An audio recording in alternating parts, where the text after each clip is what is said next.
ليظهره على الدين كله وكفى بالله شهيدا.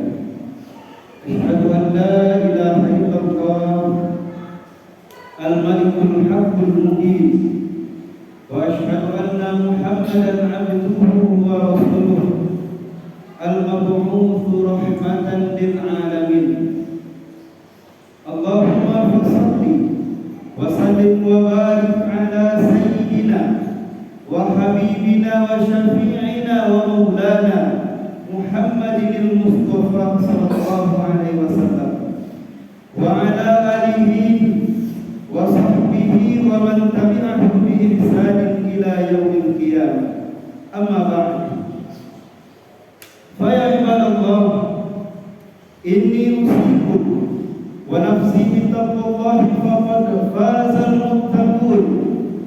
اتقوا الله اتقوا الله اتقوا الله حق تقاته ولا تموتن إلا وأنتم مسلمون. قال الله تعالى في القرآن الكريم: نعوذ بالله من الشيطان الرجيم، بسم الله الرحمن الرحيم.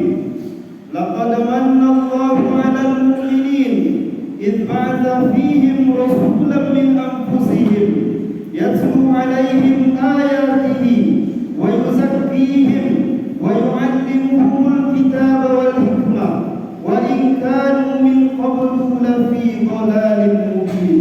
صدق الله العظيم. Surah Al-Imran ayat 164. Hadirin sedang jemaah Jumat rahimakumullah, kembali kita aturkan rasa syukur kita kepada Allah Subhanahu wa taala.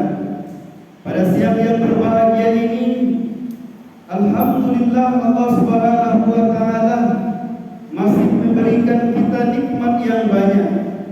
Dengan nikmat Allah, kita bisa melangkahkan kaki kita, mengayunkan tangan kita untuk melaksanakan kewajiban kita sebagai muslim yang sejati, melaksanakan sholat Jumat secara berjamaah yang insyaallah akan kita mulai sebentar lagi. Salawat dan salam untuk Nabi besar kita, Nabi Muhammad sallallahu alaihi wasallam.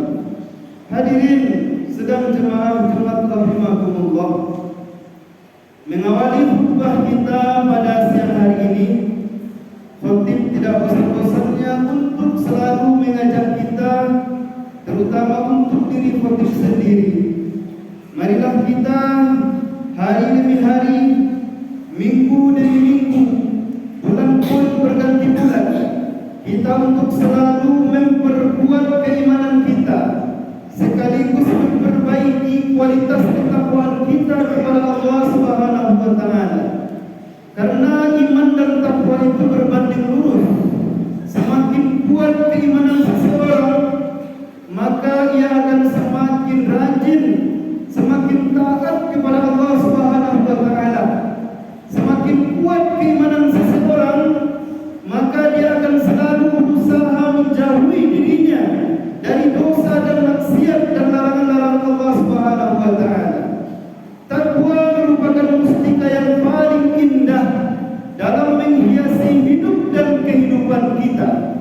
Takwa merupakan persenjataan terhebat kita dalam menghadapi syaitan laknatullah. Sehingga Allah Subhanahu wa taala berfirman, "Wa tazawwadu fa inna khairaz zadi taqwa." Berbekallah kalian semuanya, karena sesungguhnya sebaik-baik bekal itu adalah takwa kepada Allah Subhanahu wa taala. Inna akramakum indallahi atqakum. Kata Allah, sesungguhnya orang yang paling mulia, orang yang paling baik itu adalah orang yang paling tinggi ketakwaannya kepada Allah Subhanahu wa taala. Hadirin sidang jemaah Jumat rahimakumullah, pada hari ini kita masih berada di bulan Rabiul Awal, bulan kelahiran Nabi kita, Nabi Muhammad sallallahu alaihi wasallam. Hadirin yang dirahmati Allah, ketahuilah bahwasanya kelahiran Nabi Muhammad sallallahu alaihi wasallam merupakan nikmat terbesar yang Allah berikan kepada manusia. Kelahiran Nabi Muhammad SAW merupakan anugerah terindah yang Allah berikan kepada umat manusia. Sebagaimana Allah Subhanahu wa taala berfirman dalam surah Ali Imran ayat 164. Apa kata Allah? Na'udzu billahi minasyaitonir rajim. Bismillahirrahmanirrahim. Laqad manna Allahu 'alal mu'minina idh ba'atha fihim rasulan min anfusihim. Yang artinya, sungguh kata Allah, Allah telah memberikan karunia kepada orang-orang yang beriman dengan mengutus seorang rasul di tengah-tengah mereka, dan rasul tersebut dari kalangan mereka sendiri. Hadirin yang dirahmati Allah Subhanahu wa taala, dari ayat ini dapat kita cerna bahwasanya Nabi Muhammad SAW adalah nikmat dan anugerah terindah yang Allah berikan kepada manusia. Dan juga Nabi Muhammad SAW merupakan rahmat bagi seluruh alam. Sebagaimana Allah Subhanahu wa taala berfirman, "Wa ma arsalnaka illa rahmatan lil alamin." Dan kami tidaklah mengutus engkau wahai Muhammad kecuali sebagai rahmat bagi seluruh alam. Hadirin yang dirahmati Allah Subhanahu wa taala, maka dari itu pada bulan Rabiul Awal ini kita selaku orang-orang yang beriman mesti menambahkan, meningkatkan kecintaan kita kepada Nabi kita, Nabi Muhammad SAW. Bagaimana cara meningkatkan kecintaan kita kepada Nabi Muhammad? Tentu dengan cara mempelajari bagaimana kehidupan Nabi, bagaimana tingkah laku Nabi, bagaimana kepribadian Nabi, dan bagaimana keseharian Nabi SAW. Pada bulan Rabiul Awal ini kita banyak mengkaji tentang kepribadian Nabi Muhammad SAW, sehingga dengan cara tersebut kita dapat meningkatkan kecintaan kita kepada Nabi Muhammad SAW.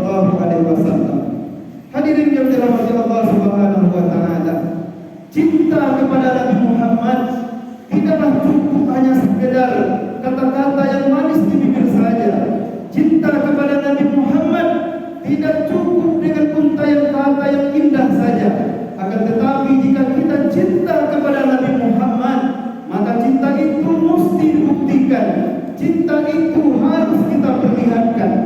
Bagaimana cara kita membuktikan cinta kita kepada Nabi Muhammad? Setidaknya hadirin yang dirahmati Allah Subhanahu wa taala, ada 3 cara untuk kita membuktikan bahwasanya cinta kita kepada Nabi Muhammad sallallahu alaihi wasallam. Bagaimana caranya? Cara yang pertama adalah jika kita cinta kepada Nabi Muhammad, maka perbanyaklah diri kita untuk bersalawat kepada Nabi Muhammad sallallahu alaihi wasallam. Hadirin yang dirahmati Allah Subhanahu wa taala, rasanya tidak ada satu perintah yang Allah perintahkan kepada hamba-Nya kecuali Allah Subhanahu wa taala ikut langsung melaksanakan perintah tersebut, kecuali adalah perintah salawat kepada Nabi. Ketika Allah Subhanahu wa taala perintahkan hamba-Nya untuk sholat, tidak pernah kita melihat Allah pun ikut sholat. Ketika Allah memerintahkan hamba-Nya untuk berpuasa, tidak pernah rasanya kita dengar Allah pun ikut berpuasa. Ketika Allah perintahkan hamba-Nya untuk berhaji, berzakat, rasanya tidak pernah kita dengar Allah pun berhaji dan berzakat. Akan tetapi hadirin yang dirahmati Allah Subhanahu wa taala, ketika Allah perintahkan orang-orang beriman untuk bersalawat kepada Nabi, ternyata di dalam ayat dibuktikan Allah pun juga ikut bersalawat kepada Nabi kita, Nabi Muhammad sallallahu alaihi wasallam. Sebagaimana Allah Subhanahu wa taala berfirman, ya, a'udzu billahi minasyaitonir rajim. Bismillahirrahmanirrahim. Innallaha wa malaikatahu yusholluna 'alan nabi. Ya ayyuhalladzina amanu shallu 'alaihi wa sallimu taslima. Sesungguhnya Allah dan para malaikatnya semuanya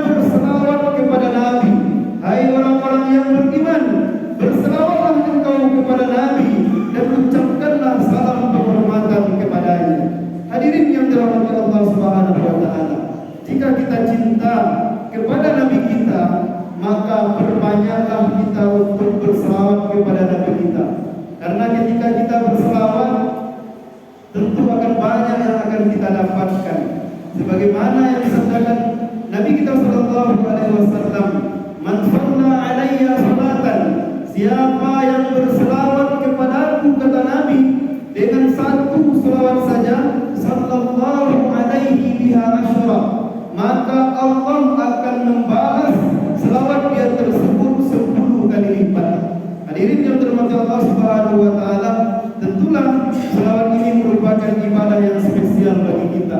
Sekali kita mengerjakannya, 10 kali Allah lipat kepada kita.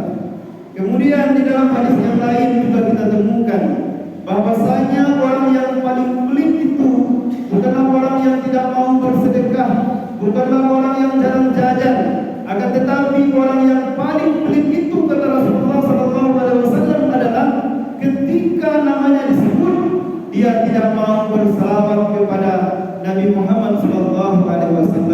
Al-bakhilu man dzukirtu indahu falam yusalli alayya. Orang yang bakhil, orang yang pelit itu, kata Nabi, adalah ketika disebutkan namaku di dekatnya, dia tidak mau bersalawat kepadaku. Maka dari itu hadirin yang dirahmati Allah Subhanahu wa taala, mari kita perbanyak diri kita untuk berselawat kepada Nabi. Apalagi pada hari Jumat ini, salah satu ibadah yang mulia adalah tentu dengan berselawat kepada Nabi Muhammad SAW. Inilah cara pertama bagi kita untuk membuktikan jika kita cinta kepada Nabi Muhammad, maka berbanyaklah kita untuk berselawat kepadanya. Kemudian cara kedua adalah jika kita cinta kepada Nabi Muhammad, maka jagalah apa yang ditinggalkan oleh Nabi Muhammad SAW. Hadirin yang dirahmati Allah Subhanahu wa taala, Rasulullah SAW bersabda, "Taraktu fikum amrayn," saya tinggalkan kepada kalian 2 pusaka, "lan tadillu ma tamassaktum bihima," kalian tidak akan pernah tersesat selama-lamanya selagi berpegang teguh kepada keduanya. Apa yang ditinggalkan oleh Nabi? Kitab Allah wa sunnata rasulih. Kitab Allah, Al-Quran, dan sunnahnya Rasulullah SAW. Hadirin yang dirahmati Allah, jika kita cinta kepada Nabi, maka jagalah Al-Quran. Jika kita cinta kepada Nabi, maka bacalah Al-Quran. Jadikan Al-Quran sebagai pedoman kita. Jadikan Al-Quran sebagai tuntunan kita dalam hidup ini. Karena orang yang berpegang teguh kepada Al-Quran, maka dia tidak akan pernah tersesat selama-lamanya. Jika kita cinta kepada Nabi, maka hidupkanlah sunnah-sunnah Nabi di tengah kehidupan kita. Apa contohnya sunnah Nabi? Salah satu contoh sunnah Nabi adalah salat berjamaah. Rasulullah SAW, Nabi kita, tidak pernah meninggalkan salat berjamaah di dalam kehidupannya, kecuali ketika Nabi sudah berada di penyakit yang sangat keras, di penghujung hayatnya. Selama Nabi hidup, Nabi tidak pernah meninggalkan salat berjamaah. Maka dari itu, jika kita cinta kepada Nabi, hidupkanlah sunnah Nabi seperti salat berjamaah, karena dengan itulah kita membuktikan cinta kita kepada Nabi Muhammad SAW. Rasulullah SAW bersabda, "Man ahya sunnati," siapa yang menghidupkan sunnahku, faqad ahabbani, sungguh dia itu cinta kepadaku. Wa man ahabbani, siapa yang cinta kepadaku, kana ma'i fil jannah, maka nanti dia akan bersamaku di surga. Hadirin yang dirahmati Allah Subhanahu wa taala, sebagai bukti cinta kita kepada Nabi, maka kita jaga peninggalan Nabi seperti menjaga Al-Quran dan menghidupkan sunnah Nabi di tengah kehidupan kita. Hadirin yang dirahmati Allah Subhanahu wa taala, yang terakhir adalah cara membuktikan cinta kita kepada Nabi Muhammad SAW adalah dengan mensuri tauladani, dengan mencontoh akhlak-akhlak Nabi di tengah kehidupan kita. Nabi kita merupakan Nabi yang sempurna, yang sangat ideal untuk kita jadikan panutan dan suri tauladan serta figur di dalam kehidupan kita. Apapun yang kita kerjakan, mestilah sesuai dengan apa yang dikerjakan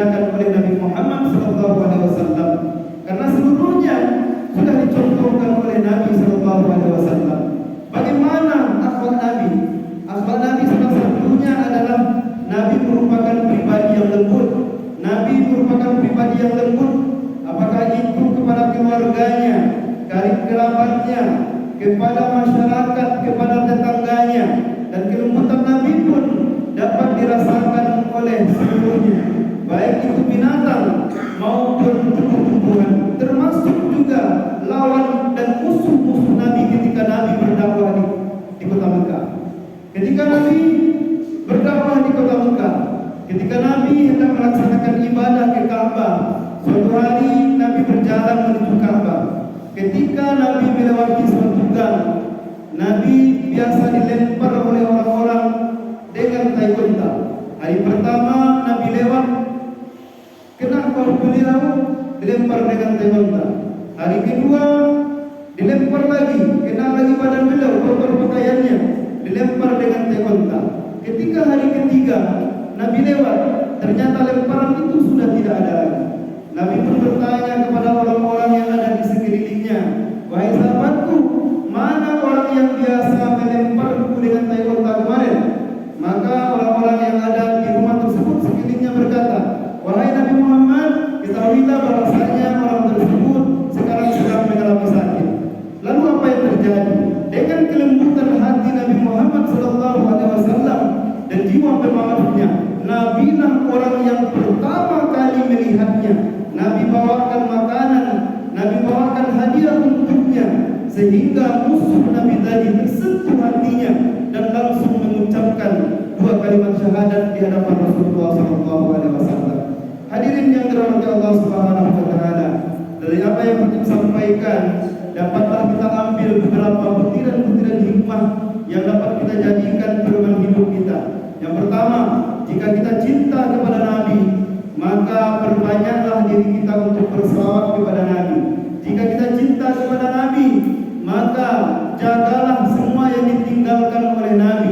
Jagalah Al-Quran dan hidupkanlah sunnah-sunnah Nabi di tengah-tengah kehidupan kita. Jika kita cinta kepada Nabi, maka jadikanlah Nabi kita Muhammad SAW sebagai suri tauladan, contoh dan figur di tengah-tengah kehidupan kita. Camkanlah mudah-mudahan bermanfaat. Faktami biyaudil abasar.